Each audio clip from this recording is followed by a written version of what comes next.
ಇನ್ನು ವಕ್ಫ್ ವಿಚಾರದ ಹಾಗೆ ಈಗ ಸಿಎಂ ಸಿದ್ದರಾಮಯ್ಯ ಮತ್ತು ಬಿಜೆಪಿ ರಾಜ್ಯಾಧ್ಯಕ್ಷ ಈ ವಕ್ಫ್ ವಿಚಾರಕ್ಕೆ ಸಂಬಂಧಪಟ್ಟ ಹಾಗೆ ಟ್ವೀಟ್ ಸಮರ ಏರ್ಪಟ್ಟಿದೆ ಇಬ್ಬರ ನಡುವೆ. ವಕ್ಫ್ ಆಸ್ತಿ ಕಬಳಿಕೆ ಬಗ್ಗೆ ಮೌನವಾಗಿರುವುದಕ್ಕೆ ಬಿವೈ ವಿಜೇಂದ್ರ 150 ಕೋಟಿ ರೂಪಾಯಿ ಆಮಿಷವನ್ನು ಒಡ್ಡಿರುವಂತಹ ಕುರಿತು ಸಿಬಿಐ ತನಿಖೆಗೆ ನೀಡುವಂತೆ ಸಿಎಂ ಒತ್ತಾಯ ಮಾಡಿದ್ದಾರೆ. ವಿಷಯ ಏನಂದ್ರೆ ಅಲ್ಪಸಂಖ್ಯಾತ ಆಯೋಗದ ಅಧ್ಯಕ್ಷರಾಗಿದ್ದಂಥ ಮಾಣಿಪ್ಪಾಡಿ ಬಿವೈ ವಿಜೇಂದ್ರ ಅವರು ಅವರಿಗೆ 150 ಕೋಟಿ ರೂಪಾಯಿ ಆಮಿಷವನ್ನು ಒಡ್ಡಿದ್ರು. ಈ ಬಗ್ಗೆ ಮಾಣಿಪ್ಪಾಡಿ ಅವರು ಪತ್ರವನ್ನು ಬರೆದಿದ್ರು ಮೋದಿ ಅವರಿಗೆ. ಈ ಪತ್ರ ಬಹಿರಂಗವಾಗಿದ್ದು ಪ್ರಧಾನಿ ಮೋದಿ ಸಿಬಿಐ ತನಿಖೆಗೆ ನೀಡುವಂತೆ ಸಿಎಂ ಒತ್ತಾಯ ಮಾಡಿದ್ದಾರೆ.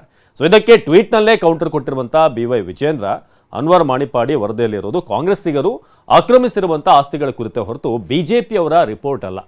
ಹೈಕೋರ್ಟ್ ತೀರ್ಪಿನಿಂದ ಮುಖಭಂಗವಾಗಿರುವಂತಹ ನಿಮಗೆ ಸಿಬಿಐ ತನಿಖೆಗೆ ವಹಿಸುವಂತೆ ಆಗಿರಿಸಲು ಯಾವುದೇ ನೈತಿಕತೆ ಇಲ್ಲ ಅಂತ ಪ್ರಶ್ನೆ ಮಾಡಿದ್ದಾರೆ. ಯಾವ ನೈತಿಕತೆ ಇದೆ ಅಂತ ಪ್ರಶ್ನೆ ಮಾಡಿದ್ದಾರೆ. ಸೊ ಇದು ಬಿವೈ ವಿಜೇಂದ್ರ ಅವರು ವಾಪಸ್ ಕೌಂಟರ್ ಕೊಟ್ಟಿರುವಂತಹ ರೀತಿ. ಸೊ ಮಾನ್ಯ ಸಿದ್ದರಾಮಯ್ಯನವರೇ, ಸಿಬಿಐ ಇಡಿ ತನಿಖೆಗಳಿಗೆ ಬೆಚ್ಚಿ ಬಿದ್ದಿರುವ ನೀವು ರಾಜ್ಯಪಾಲರು ಪ್ರಾಸಿಕ್ಯೂಷನ್ ಸಂಬಂಧಪಟ್ಟಾಗಿ ಏನಾಗಿತ್ತು ಅದಕ್ಕೆ ನೀವು ತಕರಾರು ತೆಗೆದುಕೊಂಡಿದ್ರಿ. ನಿಮಗೆ ಯಾವ ನೈತಿಕತೆ ಇದೆ?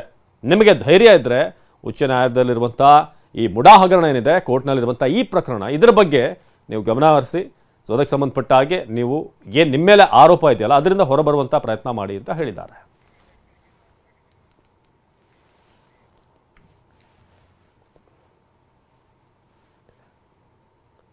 ಇದು BSY ಬಿವೈ ವಿಜೇಂದ್ರ ಹಾಗೇನೆ ಸಿದ್ದರಾಮಯ್ಯ ನಡುವೆ ನಡೀತಿರುವಂಥ ಟ್ವೀಟ್ ವಾರ್.